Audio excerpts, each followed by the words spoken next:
Good afternoon, people out there in the quad racer world. Today, I just took some time. I just finished up a bike for a customer. Wanted to shoot some video of it. It's pretty sweet. It's late in the afternoon, and he hasn't even seen his bike or heard it. The gentleman's name is Ray. He's really cool. He actually is pretty local. Well, what we have here is an 89 250 quad racer, and done a lot of cool stuff. He did a lot of stuff on this bike to really build it. But long story short, it came here and it didn't even run. It was pouring out of the carburetor, front end all jacked up, steering head bent, just everything that could be tweaked or jacked up, chain ready to blow off and take the cases out. We just went through the whole bike for him. It's kind of his wife's Christmas present to let him do this. So let's just go over the highlights of it. You can see this thing just has a cool red and black and carbon fiber and chrome theme to it. Chrome A-arms, chrome bumper, black powder coated chassis, carbon fiber plastic. Kind of a cool little headlight in the front there. Fat bars on it. Well, one of the things that's really cool, it's got these bitchin' red anodized wheels on it. And with the black and the chrome, it looks really, really good. Rears are done too. But it's got a chrome pipe on it, carbon fiber seat, ASV levers. This bike's pretty bitchin', but it was horrific in every way. This is your typical case where somebody puts a bike together and puts on a bunch of killer looking shiny parts on a bike that nothing works and is just a, barely runs, really not very desirable. But this thing is bitchin'. It's got the whole six-pack devil theme going on. Just cool. Just a very original setup. So here's what we got. It's 89 250. Motor, some work's been done to it. I don't know what exactly. It's got a chrome bilge pipe on it, and that's really all I know. But when I tuned it, it's had some work done to it because this thing runs really, really well when I was done. We took the stock carb and took it off, rebuilt it, rejetted it. It was 100 miles off all the circuits. Steering head was bent. Plastic was falling off.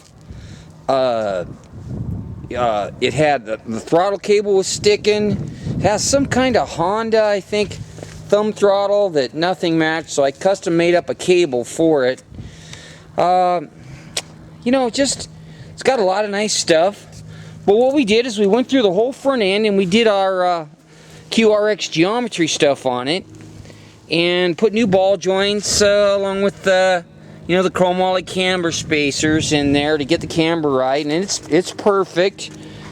And then we modified the steering arms and tie rods to get that stuff too good. And to do these 250s, you have to take the steering arms off and flip them, but we don't just flip them. We actually have to bend them. They're in a fixture to straighten them out so the tie rods don't bind. And then there's bump steer shims that are on the spindle that we put on as well. And you need to do all those things in order to fix the front end geometry.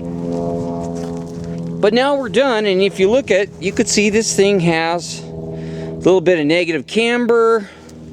We also dialed in the shocks on this thing, front and rear. But put a new chain on it. Just, went through it front to back. This thing had 22-inch tires on the back, and really, you don't want that. You don't want tall rears and short fronts, especially on a 250 quad racer. And here's part of the reason why. If you look at the way a 250 quad racer is, the lower frame rails to the front are fairly straight. And because of that, and the front arms are attached on the same plane, the suspension is not inclined. And so when this thing takes a hit or a bump, there's a side load being put into the front suspension. And it just doesn't, the suspension can actually bind if you hit something big enough and hard enough. And that's why on the 500s and on like the Honda 250Rs, you notice that the front end and the front frame rails are tilted and the suspension's inclined. This allows the suspension to work much more on the same plane as a bump, and it just works better. The good news is if you've got a 250 quad racer, what we do, and one of the tricks we've always done, is we set the bikes up so that the front of the bike sits higher than the rear, the frame rails. When we do this, that inclines the front suspension. It's a trick that all the years that I've been doing these bikes, I've never heard anybody else that really quite figured that out. So it's, you know, it's a little bit of a band-aid, but between the RX front geometry and dialing in the front and rear suspension, these things work remarkably good. Not to mention, these bikes are light. You know, this is a 310-pound bike. All the four pokers are around 4 bills. And so, you know, that's it. This thing's got a real bitchin' carbon fiber seat on it, and just a cool bike. But I wanted to shoot a quick video because I don't know if Ray will be here in time to pick it up while we still have light. You know, just a cool bike. Let me see if I can fire this dude up for you guys. It hasn't been run, so who knows? We'll see. Sorry about the camera action, but it is what it is. Let's just see here. Oh, guess I got lucky.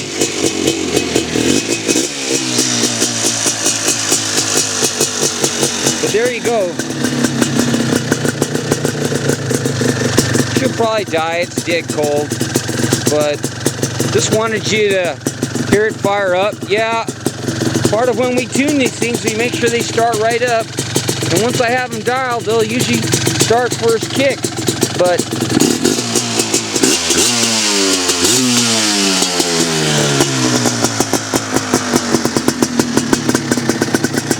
you could see how it runs.